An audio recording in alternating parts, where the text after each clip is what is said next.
Hello everybody, this is your boy Singaliner from the online magazine. Today I've got a special guest, Apiwe Nxusana She, the first black woman. I know you don't like to be called first black woman. With what I call it, what your diploma is?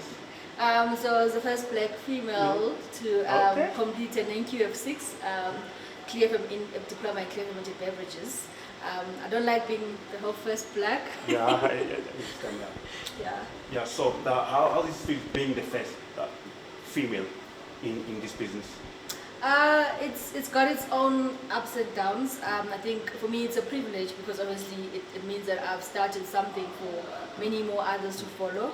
But at the same time, like I hope I'm not the last. So that's why I don't like it when people call it the first, because I do hope that I'm not the last one. That it becomes it's a start of something big. So tell me, how did it start? I mean, how then you get into brewery?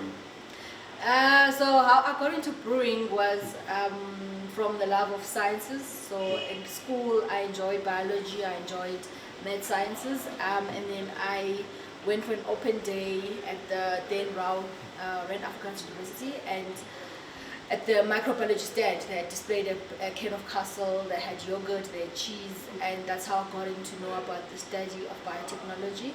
And then when I researched companies that one could work for, SAB came up as one of the big companies that I would work for, and that's how I got into brewing. So it was never about the product itself, it's not about loving alcohol. It was, for me, it was more the science. And through the years, I actually then fell in love with the process of making the product and enjoying how people enjoy the product and how they actually receive the product. Looking at the struggles, because we can't just go for and celebrate the success. The first joining SAB was a struggle. SAB is a big company, they don't just employ any other person. So getting in there was probably one of the first struggles. Completing the studies was probably something else that I had to go through. I think for me, the turning point was when I left the company. When I left SAB to start my own company, I think the biggest struggle was leaving a well-paying job, because at that time I moved up within the company, had the comfort of a nice salary with all the perks.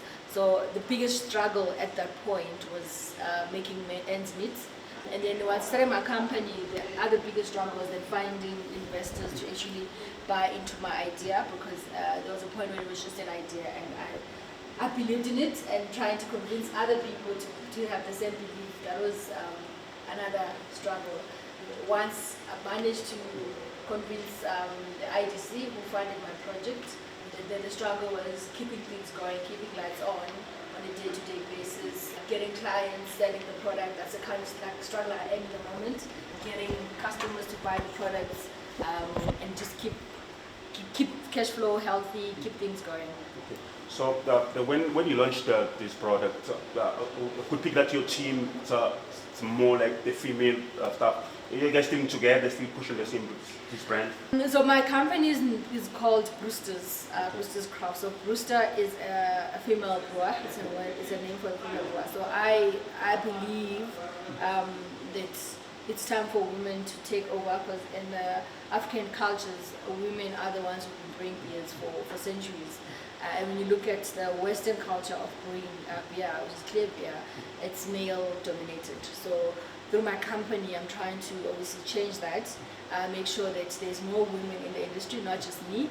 So I employ mainly women, but I do employ men, but mainly women. And the idea for me is just to change the status quo and challenge the norms and bring about the change. I was checked a few of your events, and I find that you also do Mkomboti. Yes. Just tell us about Mkomboti. Why is that Mkomboti is so important in African culture?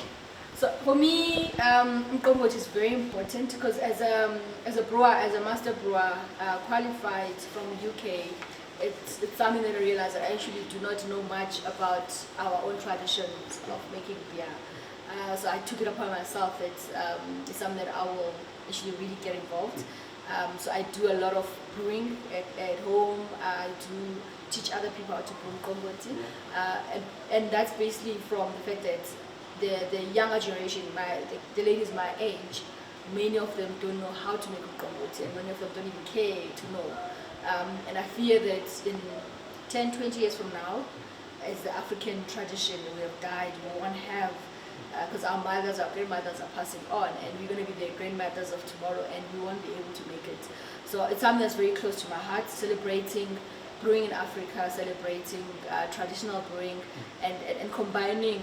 So if you look at one of my products, the Second Pilsner, with that I actually combine the use of umthombo, king corn, in making clear products. Guys, that was it. We came to the end of our interview with Aphiwe. Thank you so much for coming.